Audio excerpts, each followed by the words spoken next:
foreign relations question.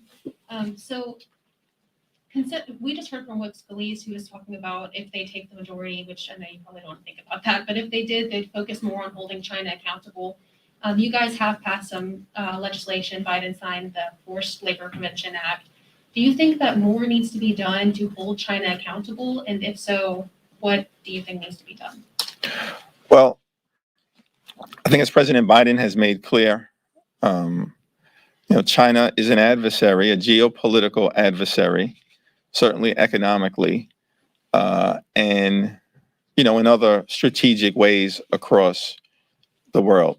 President Biden spoke to that in a very clear-throated way when he came to talk to a joint session of Congress last year. I expect that he will continue to lay out a vision for dealing with the China issue.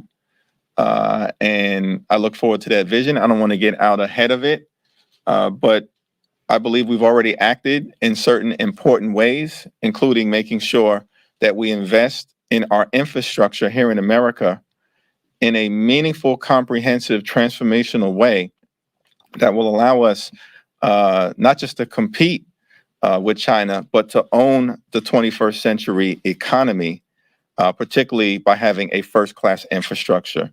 They were running circles around us in terms of infrastructure. And in the previous 4 years, we had infrastructure week. Every other week, Donald Trump couldn't get a single road fixed.